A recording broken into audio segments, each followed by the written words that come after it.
से युवा मोर्चा के, उसके बाद ही मुझे भी काम करने का अवसर प्राप्त हुआ। मैं प्रदेश अध्यक्ष के रूप में इस दायित्व पर मुझे अवसर मिला और एक सामान्य कार्यकर्ता से लेकर शिखर तक की यात्रा और बहुत सहजता से, सरलता से जिन्होंने सभी कामों को सबको साथ में लेकर आगे बढ़ाया है।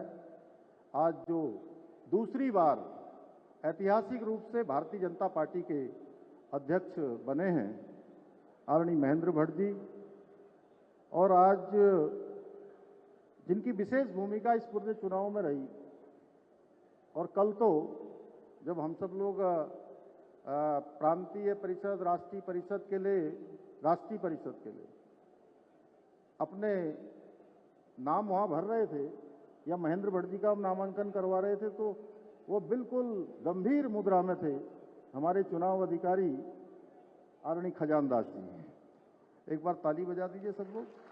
अब मैंने कहा अंतिम वक्ता के रूप पूरे चुनाव को जिन्होंने बहुत विधिवत रूप से संपन्न करवाया, और हम सबको जिनका लगातार पिछले कई वर्षों से मार्गदर्शन मिल रहा है, सारे चुनाव में हमको विजयश्री मिल रही है।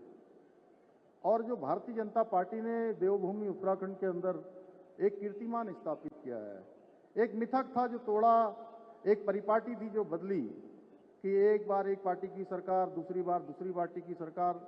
आपके प्रभारी रहते हुए आदरणीय दुष्यंत गौतम जी, आदरणीय रेखा वर्मा जी हमारे सह प्रभारी के रूप में, हमारे प्रदेश के महामंत्री संगठन आदरणीय अजय जी, और हमारे केंद्रीय मंत्री अल्मोड़ा पिथौरागढ़ लोकसभा के लोकप्रिय सांसद आदरणीय अजय टमटा जी, पूर्व मुख्यमंत्री और पूर्व केंद्रीय मंत्री आदरणीय डॉक्टर रमेश पोखरियाल निशंक जी, पूर्व मुख्यमंत्री आदरणीय विजय बहुगुणा जी, पूर्व मुख्यमंत्री और हरिद्वार के आदरणीय सांसद श्री त्रिवेंद्र सिंह रावत जी, पूर्व मुख्यमंत्री और पूर्व में प्रदेश अध्यक्ष रहे आदरणीय तीरथ सिंह रावत जी, राष्ट्रीय सह कोषाध्यक्ष और राज्यसभा के सांसद आदरणीय नरेश बंसल जी, पूर्व प्रदेश अध्यक्ष आदरणीय बिशन सिंह चुफाल जी, पूर्व प्रदेश अध्यक्ष, पूर्व नेता प्रतिपक्ष और पूर्व केंद्रीय मंत्री, और वर्तमान में नैनीताल उधम सिंह नगर लोकसभा के माननीय सांसद आदरणीय अजय भट्ट जी, पूर्व अध्यक्ष और पूर्व मंत्री आदरणीय मदन कौशिक जी, टिहरी की लोकप्रिय सांसद माला राज्य लक्ष्मी शाह जी, राज्यसभा की सांसद आदरणीय डॉक्टर कल्पना सैनी जी, एवं मंच पर आसीन हमारे सभी, कोई छूटा नहीं हो गया, सभी नेतागण और हमारे मंत्रीगण, आदरणीय विधायकगण, आदरणीय हमारे सभी जनप्रतिनिधिगण, मेयर, हमारे जिला पंचायत के अध्यक्ष, पूर्व अध्यक्ष, सभी जनप्रतिनिधिगण और सभी प्रांतीय परिषद के सभी सदस्यगण और मीडिया के हमारे मित्र, चूंकि आज मीडिया भी यहाँ पर है, मैं सबसे पहले आज आप सब इतनी बड़ी संख्या में यहाँ पधारे हैं, मैं आप सभी का इस प्रांतीय परिषद में संगठन पर्व के अवसर पर आप सबका मैं हृदय से स्वागत करता हूँ, आप सबका अभिनंदन करता हूँ। आज के इस अवसर पर मैं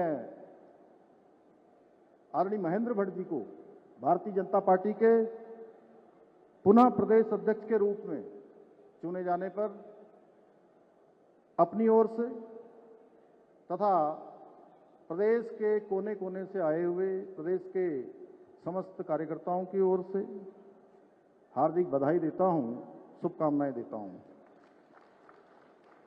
आपके नेतृत्व में प्रदेश भाजपा संगठन न केवल संगठन की दृष्टि से मजबूत हुआ, बल्कि कार्यकर्ताओं के मनोबल को भी निरंतर बढ़ाने का कार्य आपने किया है।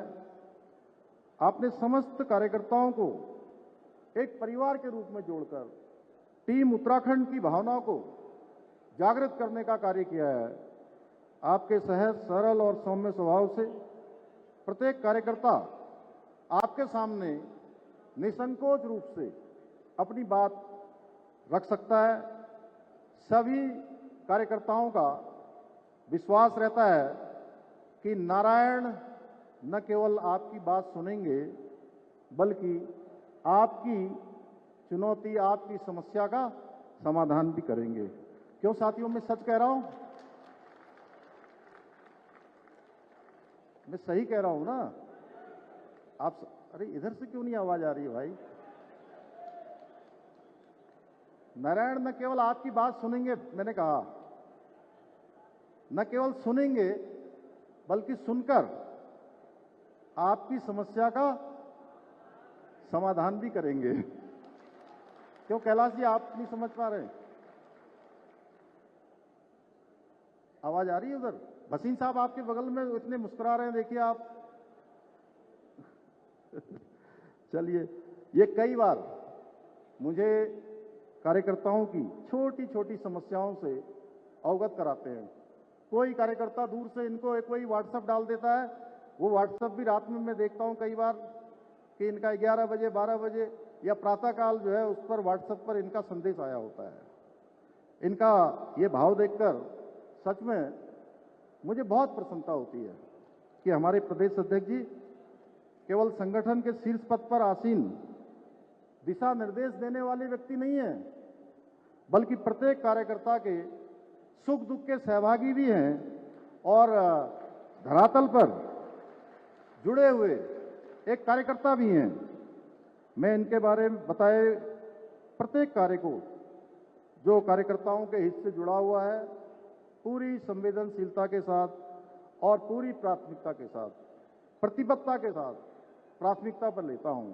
क्योंकि भाइयों बहनों, क्योंकि मैं भी आप सबकी तरह एक सामान्य कार्यकर्ता से मेरा भी जीवन प्रारंभ हुआ है। मैंने भी अनेक, चाहे वो छात्र जीवन हो, चाहे वो विद्यार्थी जीवन की बात हो या युवा मोर्चा के कार्यकर्ता के रूप में हो, ये संस्कार मुझे भी संगठन से ही मिले हैं। और संगठन का सबसे बड़ा आधार, सबसे बड़ी मजबूती, सबसे बड़ा नींव या फाउंडेशन अगर कोई है तो आप सब कार्यकर्ता बंधु हैं। साथियों, मैंने पहले ही बताया कि महेंद्र जी और हमारा बड़ा पुराना साथ है। हम लोग युवा मोर्चा में भी साथ काम करते थे और राजनीतिक पृष्ठभूमि भी लगभग एक समान सी है।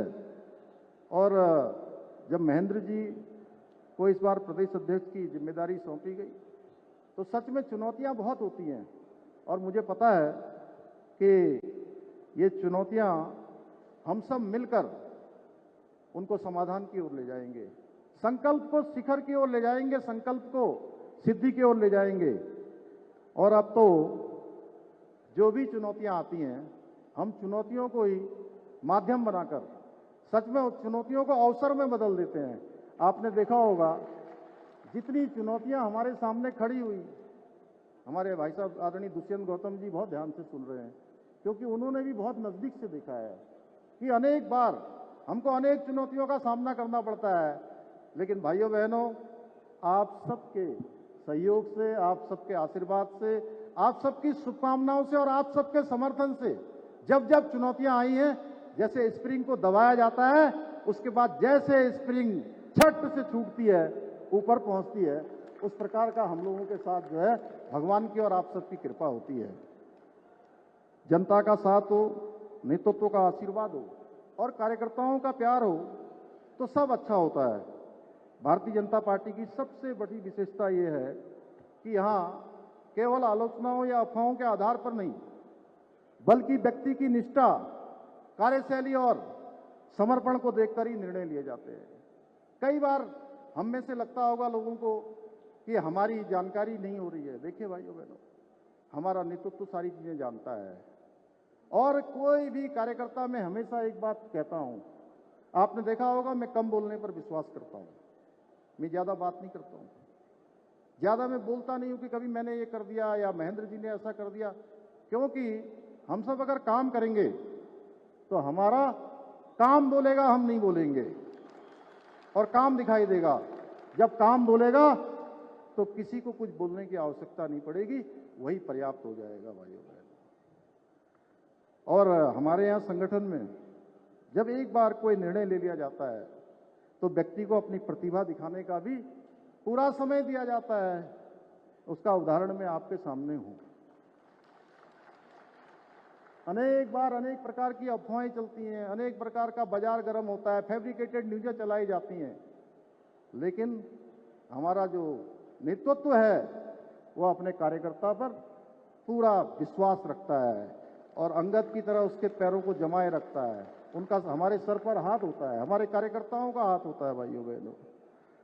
और महेंद्र भट्ट जी ने भी ये सिद्ध करके दिखाया कि संगठन को केवल योजनाओं और नीतियों से नहीं बल्कि सेवा से, संवाद और समर्पण की भावना से मजबूत किया जा सकता है।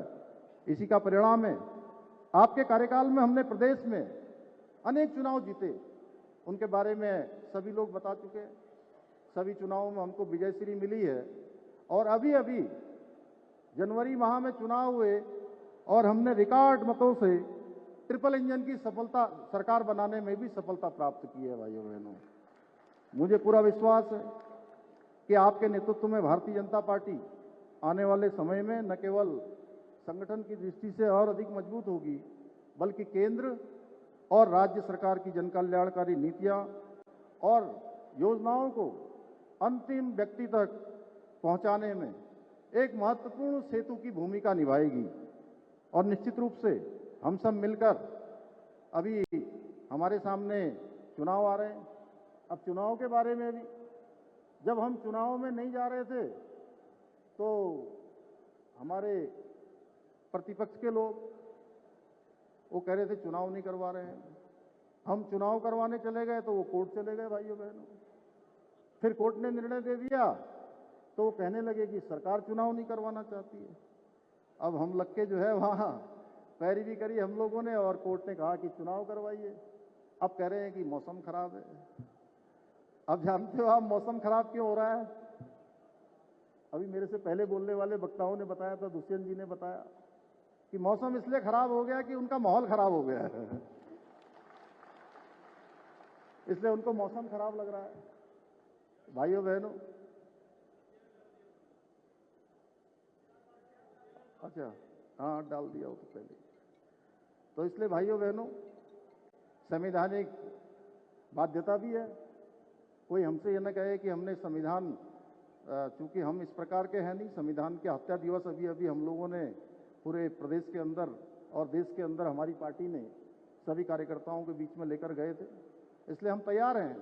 पंचायत का चुनाव होगा, आने वाले चुनाव होंगे, मिशन 2027 होगा और 2029 में आदरणीय प्रधानमंत्री जी के नेतृत्व में हम फिर से भारतीय जनता पार्टी को प्रचंड बहुमत से विजय दिलाएंगे। क्योंकि भारतीय जनता पार्टी एकमात्र ऐसा राजनीतिक दल है जो संगठन के प्रत्येक स्तर पर लोकतांत्रिक प्रक्रियाओं में अटूट विश्वास रखता है। जहां आज देश में अधिकांश ऐसे राजनीतिक दल हैं जो समझते हैं कि पार्टी का नेतृत्व केवल एक परिवार की बपौती है, परंतु भाजपा का हमेशा सा विश्वास रहा है कि नेतृत्व जन्म से नहीं बल्कि नेतृत्व कर्म और समर्पण से तय होता है। यही कारण है आज भाजपा का सामान्य और जमीनी स्तर का कार्यकर्ता भी अपने परिश्रम से, अपनी ईमानदारी से और संगठन के प्रति समर्पण से देश के शीर्ष पदों पर पहुंच गया है। पार्षद से लेकर राष्ट्रपति तक, सरपंच से लेकर प्रधानमंत्री के पद तक हमारा सारे सामान्य कार्यकर्ता तक पहुंच सकता है भाइयों बहनों। इसके अनेक उदाहरण हमारे सामने हैं। हमारे प्रधानमंत्री जी इसके उदाहरण हैं। एक सामान्य कार्यकर्ता से लेकर आज देश के प्रधानमंत्री के रूप में काम कर रहे हैं। हमारे अनेक नेता, नेतृत्व ऐसा है साथियों, हमारे देश में दशकों तक केवल और केवल कुछ राजनीतिक दलों ने वोट बैंक की राजनीति की, तुष्टीकरण, गरीबी, बेरोजगारी और भ्रष्टाचार के दलदल में देश को धकेलने का काम किया। आदरणीय प्रधानमंत्री जी के नेतृत्व में भाजपा ने इस वोट बैंक की राजनीति को टक्कर देने का साहस किया और इसके नुकसान से देश को बचाने में सफलता प्राप्त की। भाइयों बहनों, वोट बैंक की राजनीति को दरकिनार करते हुए हमारी सरकारों द्वारा किए गए विकास कार्यों के कारण आज प्रत्येक क्षेत्र में हमको जनता का भरपूर आशीर्वाद प्राप्त हो रहा है। साथियों, मोदी जी के नेतृत्व में जहां देश के अंदर लंबे समय से देश की आजादी के बाद से जिस कश्मीर को बचाने के लिए हजारों हजार लोगों ने अपना बलिदान दे दिया, वहां से धारा 370 हटाने का ऐतिहासिक काम भी भारतीय जनता पार्टी और एनडीए की सरकार ने नरेंद्र मोदी जी के नेतृत्व में किया। अयोध्या में भव्य राम मंदिर का निर्माण, ट्रिपल तलाक जैसी कुप्रथा का अंत हो, नागरिकता संशोधन कानून हो, वक्फ संशोधन हो, ऐसे अनेक ऐतिहासिक निर्णय और उपलब्धियों का साक्षात्कार किया है। आज आदरणीय प्रधानमंत्री जी के नेतृत्व में समाज के अंतिम छोर में खड़े हुए व्यक्ति के कल्याण के लिए जनधन योजना, उज्ज्वला योजना, प्रधानमंत्री आवास योजना, मुफ्त राशन योजना, आयुष्मान योजना जैसे अनेक कल्याणकारी योजनाओं ने देश के लाखों लोगों को आज उसका लाभ मिल रहा है, उनके जीवन को आगे बढ़ने का अवसर मिल रहा है। आदरणीय प्रधानमंत्री जी के नेतृत्व में नए भारत की शक्ति से आज संपूर्ण विश्व परिचित हो रहा है। एक समय वह भी था 2014 से पहले का भारत, ऐसा भारत जिसकी दुनिया में ऐसी पहचान बनती जा रही थी भाइयों बहनों कि दब्बू भारत पिछलग्गू भारत, दब्बू भारत पिछलग्गू भारत की छवि से बाहर निकालने का काम, वैश्विक स्तर पर भारत की छवि को मजबूत करने का काम किसी ने किया है तो हमारे प्रधानमंत्री मोदी जी के नेतृत्व में हुआ है। भाइयों बहनों, आप सभी भली भांति जानते हैं, एक समय वह भी था जब भारत का कोई भी बड़ा शहर आतंकवाद से सुरक्षित नहीं था, परंतु उस समय की सरकारों में वो साहस भी नहीं था, वो राजनीतिक इच्छा शक्ति भी नहीं थी कि आतंकवादी या उनके संरक्षकों के खिलाफ कोई ठोस कार्रवाई करते। उस समय आतंकवाद की घटना होती थी तो केवल और केवल निंदा करके पाकिस्तान को कोस कर उस समय की सरकारें चुपचाप बैठ जाया करती थी। लेकिन आज दुश्मन देश के किसी भी आतंकी हमले का मुंहतोड़ जवाब देने का काम भारत की सेना करती है। जैसे उरी हमले का जवाब सर्जिकल स्ट्राइक से दिया गया, पुलवामा के बाद एयर स्ट्राइक की गई और पहलगाम हमले के बाद ऑपरेशन सिंदूर के माध्यम से आतंकवादियों के उनके बिलों में ही साफ करने का काम किया गया। भाइयों बहनों, ऑपरेशन सिंदूर में आतंकियों की मदद करने वाली पाक सेना के हवाई अड्डों से लेकर डिफेंस सिस्टम तक तबाह कर दिए गए। ऑपरेशन सिंदूर के माध्यम से ऐसा प्रहार किया गया कि पाकिस्तान को संघर्ष विराम के लिए 10 दिन नहीं, 15 दिन नहीं भाइयों बहनों, केवल 4 दिन पर ही भारत की सेना ने हमारे प्रधानमंत्री जी के नेतृत्व में घुटनों पर लाकर घुटने टेकने पर मजबूर कर दिया। साथियों, आदरणीय प्रधानमंत्री जी के मार्गदर्शन में, उनके सहयोग से हमारी सरकार ने राज्य में कई महत्वपूर्ण योजनाएं और नीतियां सफलतापूर्वक लागू की हैं, जिससे राज्य का चहुमुखी विकास सुनिश्चित हो रहा है। इसी का परिणाम है विभिन्न चुनौतियों के बावजूद हमारे प्रदेश ने कई उल्लेखनीय उपलब्धियां और नए नए कीर्तिमान स्थापित किए हैं, जिनकी गूंज आज पूरे देश में सुनाई दे रही है। ये हम सभी के लिए गर्व की बात है कि नीति आयोग की 2023-24 के सतत विकास के लक्ष्यों को प्राप्त करने के इंडेक्स में हमारा राज्य उत्तराखंड पूरे देश के अंदर पहले स्थान पर आया है। साथ ही ईज ऑफ डूइंग बिजनेस में उत्तराखंड को अचीवर्स तथा स्टार्टअप रैंकिंग में लीडर्स की श्रेणी प्राप्त हुई है।